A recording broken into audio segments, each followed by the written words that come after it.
agendas, the 2030 agenda and the 2063 agenda. Excellencies, ladies and gentlemen, today the United Nations African Union Partnership stands out as a pillar of multilateralism, with collaboration continuing to grow in scope and depth.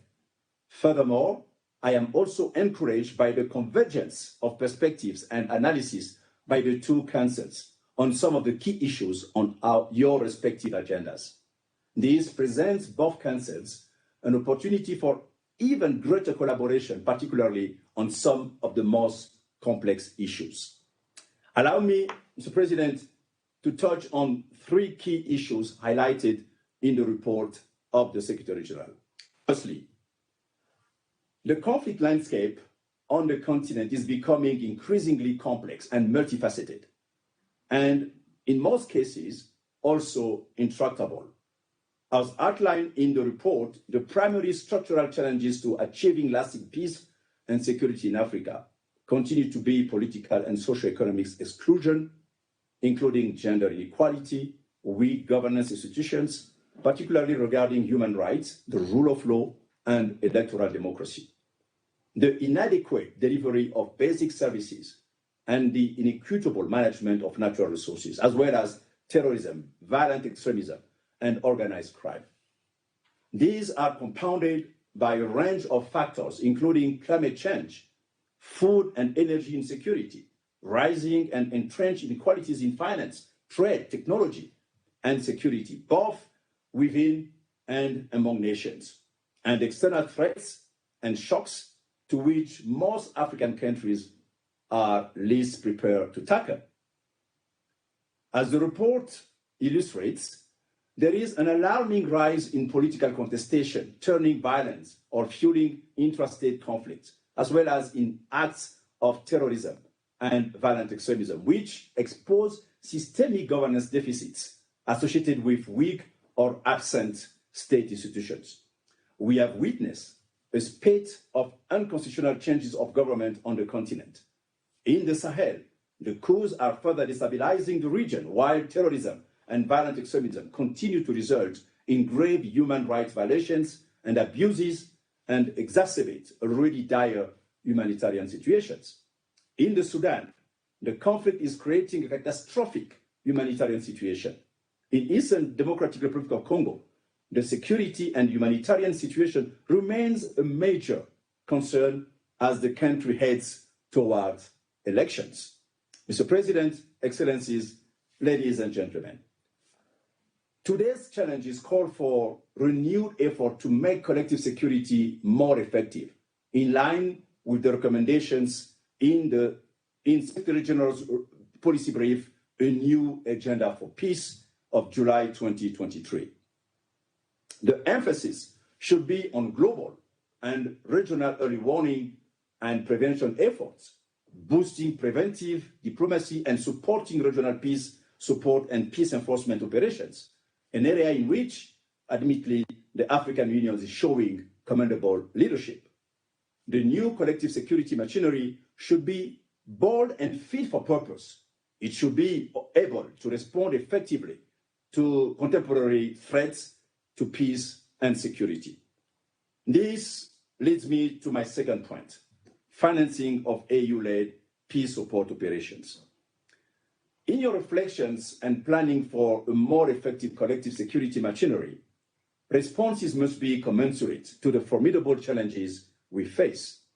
As noted in the report of the Secretary General, the role of regional organizations in addressing contemporary threats across the conflict cycle, including through peace enforcement missions, will be critical going forward.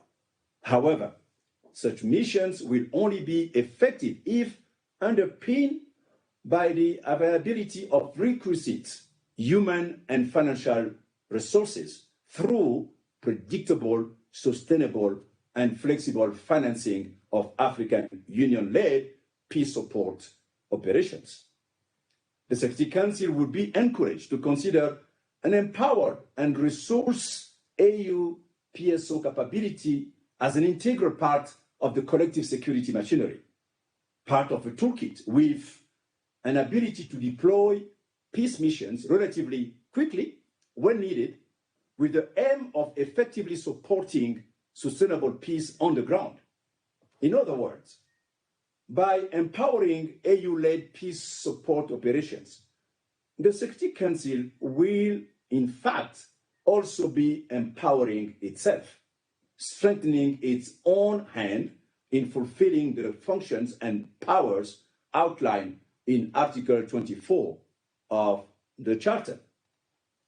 As the Security Council works towards consideration and adoption of a framework resolution on financing for African Union-led peace support operations, it is essential for international partners to join hands with the African Union to further enhance its capacities and agency to effectively address the complex and dynamic threats to peace and security on the continent. Working through the established mechanisms of the African governance architecture and the African peace and security architecture, the full range of responses to conflict can be effectively supported and strengthened to deliver peace. UNOAU will contribute to facilitate support to the African Union in the areas of joint planning and analysis, assessment and management of African Union-led peace support operations, as well as the development and implementation of the African Union compliance and accountability framework and other initiatives to ensure that the foundation is laid for the effective and efficient management of such operations. I would like also to reiterate the importance that the Secretary General has placed on the primacy of politics. Responses to peace and security challenges, including through peacekeeping or peace enforcement operations, need to be comprehensive and holistic, with political solutions at their core to close governance deficits and bolster nationally owned inclusive political system in which all key stakeholders, particularly women and the youth, play a meaningful role. Political solutions should involve continuous early warning and engagement, mediation, and peace building as the cornerstones of effective responses to conflict. We look forward to the Security Council's consideration of a framework resolution on financing of African Union-led peace support operations in the period ahead. Mr. President, Excellencies, ladies and gentlemen, following on from the 2 points above, my third and last point is collaboration between the United Nations Security Council and the African Union Peace and Security Council. I welcome the strong commitment expressed last week on strengthening collaboration between the two councils. I also acknowledge and congratulate the Security Council on the progress made over the last few years in this regard. I am particularly encouraged by the strong support expressed for joint field visits by the councils to countries or regions of mutual concern and interest. I have no doubt that with an equal amount of political will, you will indeed be able to work out the required modalities. Such visits could help advance a common understanding of the complex dynamics at work in conflict situations, explore prevention and, where appropriate, mitigation measures, and provide opportunities to deliver common messages.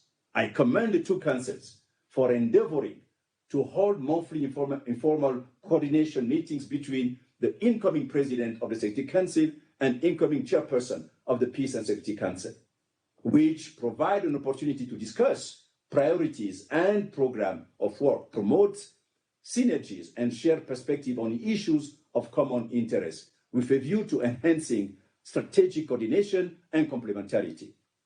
At last week's informal joint seminar, members of both councils expressed support for making these meetings more regular and structured to maximize the utility of the interactions.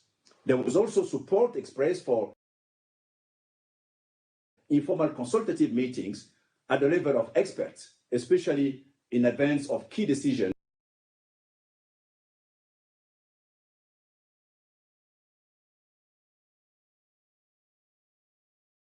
or events. Such informal meetings could provide an opportunity to harmonize positions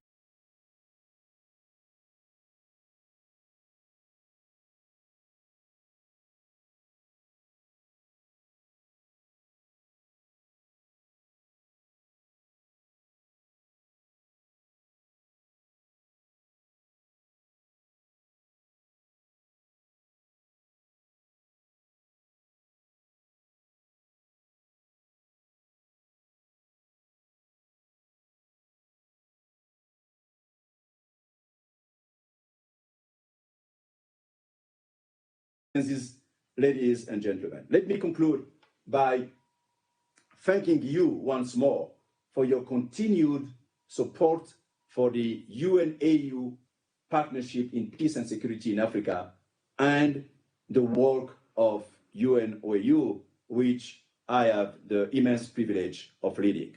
And I thank you for your kind attention.